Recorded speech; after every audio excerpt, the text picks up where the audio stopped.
Hello, everyone. Thanks so much for joining me here today as we get to talk about one of my favorite subjects, comic books. My name is Jose. I love comic books. I love talking about them. I love sharing them with you. Feel free to follow me on social media if you would like. Links are in the description below. I've also posted a link to the DC fan page that focuses on this story. You can get plot synopsis and character bios. So we are continuing the John Byrne Wonder Woman run. This is from number 111 from 1996.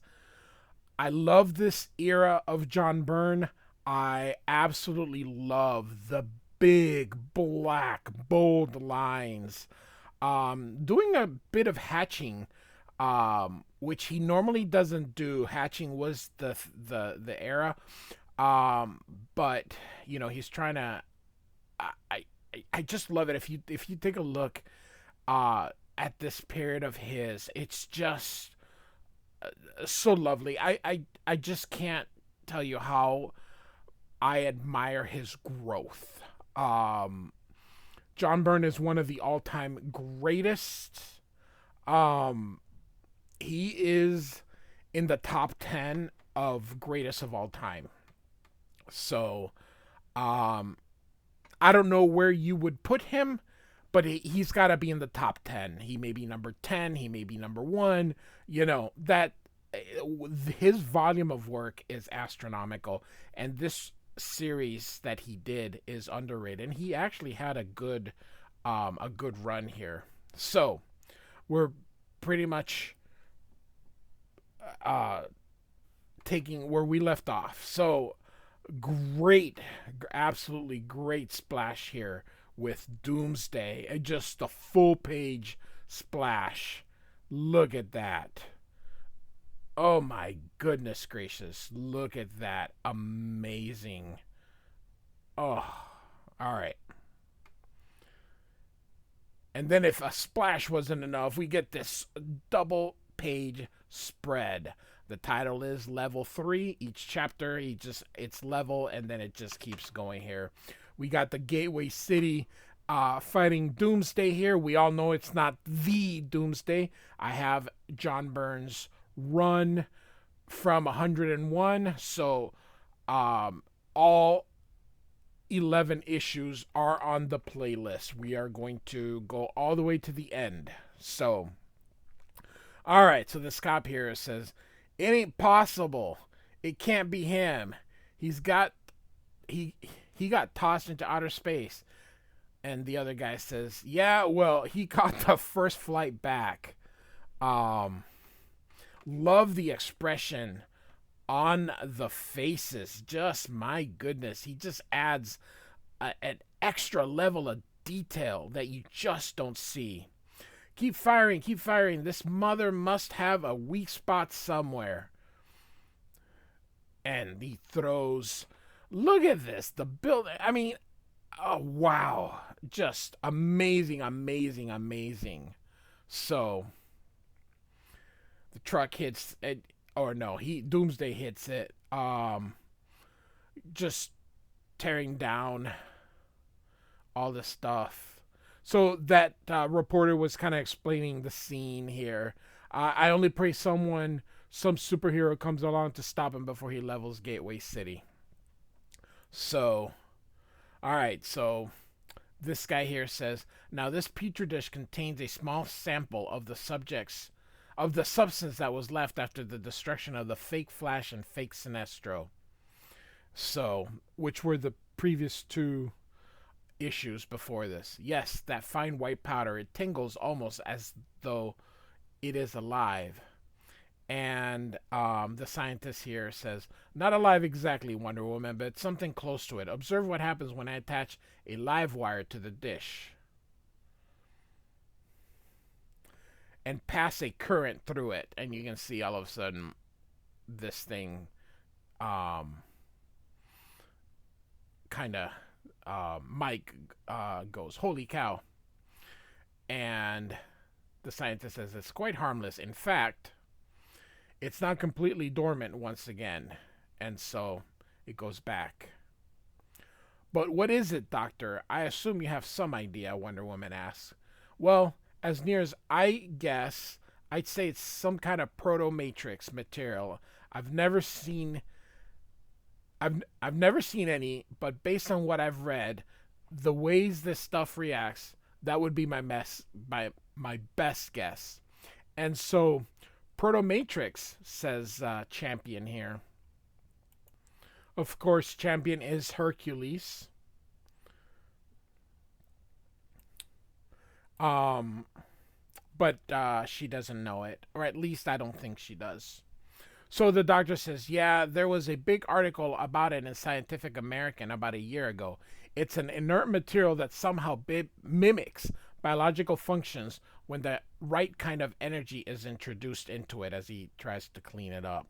And Mike asks, but where in Gateway City would there be a supply of that stuff? And the doctor says, well, actually, Gateway is the only place I would expect to find it. The inventor is right here, Julian Lazarus.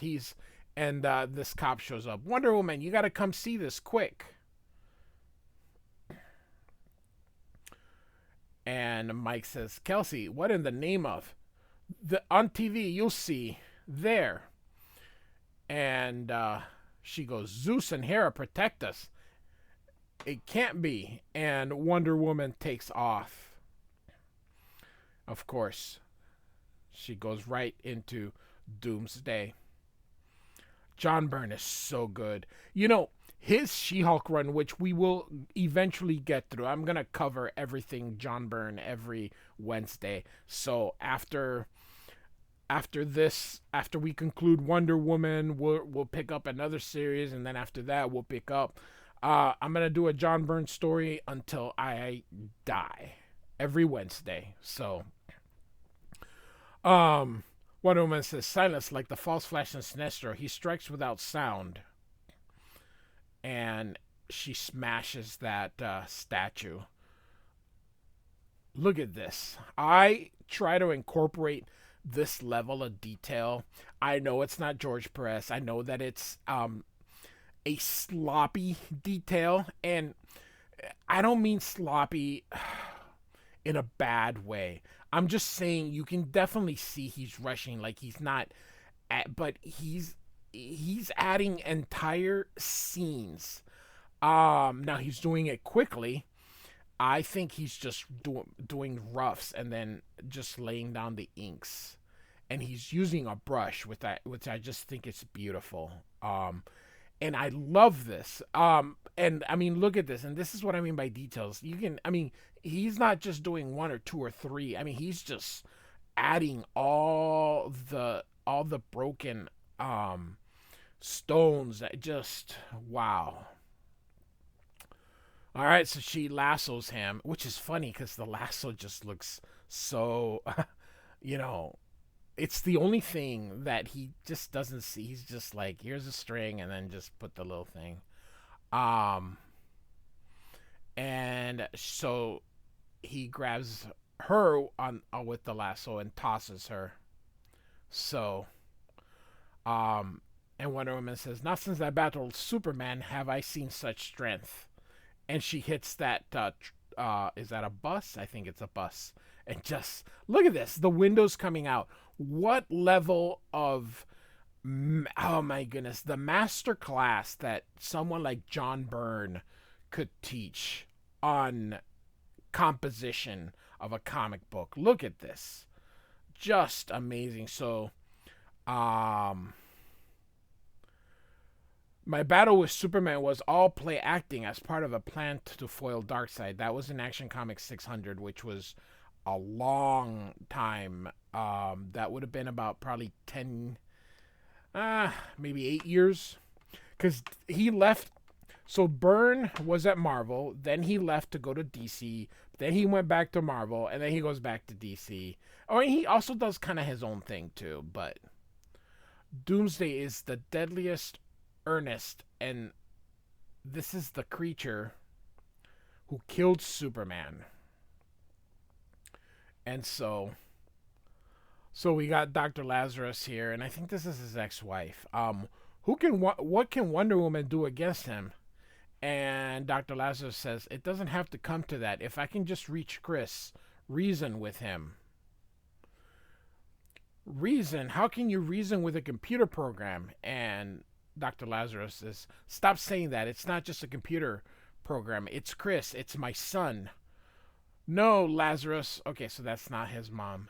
Please, for God's sakes, you've got to see this for what it really is. Chris is dead. You've used your virtual reanimator to create a duplicate of him in the computer banks. Not even a true duplicate. Something based on what you remember Chris as being, on what you think he should be. She has a point there. And so he says, and what I think he should be is a decent, honest, obedient son. If what you say is true, and it isn't, I will be able to reason with him. Chris, son, do you hear me? Can you understand me? And the computer says, Dad? Thank God the communication link wasn't destroyed when Doomsday broke out of the lab. Yes, Chris, it's me. It's Dad. Now listen to me, son. You've overridden all the inhibitors in the virtual reality system. I can't turn it off. I can't cut power to the virtual clone of Doomsday you created. It keeps pulling more and more power, growing stronger, mutating. And so, the computer says, what are you talking about, Dad? I'm just playing my video games. I'm not creating anything. And the dad says, no, son, no. Listen to me. I know this will be hard for you to understand, but you are creating things. The Flash, Sinestro, and now Doomsday. You made these creatures in the VR scanner and the photo matrix. I know you didn't consciously realize what you were doing, but you were. And now you must stop. It's amazing. In 1996, all this stuff was already happening. That's just wild. But Dad, how can I be making this stuff? And where are you? Why can't I see you? Why can't I see anything but what Doomsday sees? And Dr. Lazarus says, because you don't have any eyes but his, Chris. You don't have anybody at all. Chris, how can I tell you this? Chris, you're not alive. And so the champion goes, foolish female. And by the way, this is he's got like these big pockets, and that's what these things are. In this era, this version of Byrne, he's just, when he wants something black, he just blackens the whole thing, so you don't see anything. But that's what this is. So if you think this looks a little weird, it's these big pockets that he has. So she flew out of the precinct house without a thought for me. She has gone to face this unbeatable menace alone. Once again, I'm compelled to action that was never part of my original plan. Once again, I must go to Wonder Woman's aid lest she perish in battle before she has served my purpose. There, she is holding her own against the monster, but she is bound by her Amazon code to fight fairly. Again, this is that pocket. And look at this. Just, again, it's not like he's drawing every single pebble, but, I mean, look at this. He also is not giving you a white page with just, so here comes the champion, which again, it's Hercules. Fortunately, I'm in no way restricted. But then it hits Hercules. This is what I meant by the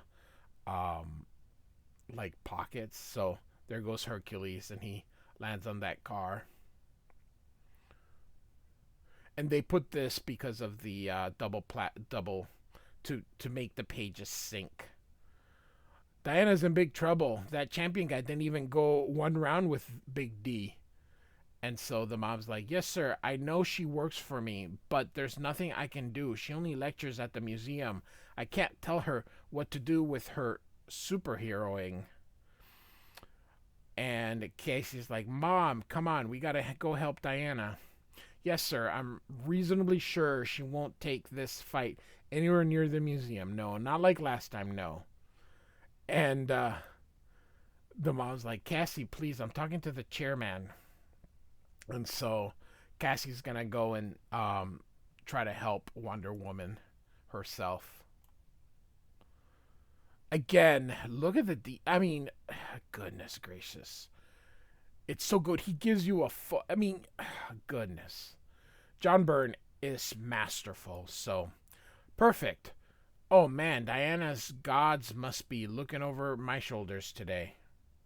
And so she's putting on Hermes' sandals, which I think it was last issue, or it could be the one before that. I I don't remember, but like I said, I've covered the entire run so far, so you can see Hermes's, um, and so off she goes, and she's gonna wear a disguise so she can be a superhero too. So she just puts on um, a wig and glasses. So here she goes, and she's gonna try to distract Doomsday here. And Wonder Woman's like, "Who?" And then she's like, "Cassandra," and she's like, "Don't call me that, Diana. People might hear you. Call me Wonder Girl." And then Doomsday just bam. And Wonder Woman's like, "No, Cassie." And she's like, "No, no, no, no, no, no, no, no, no. She's alive, but only thanks to the Gauntlet of Atlas, multiplying her strength and stamina tenfold." She, and of course, is dazed like Diana.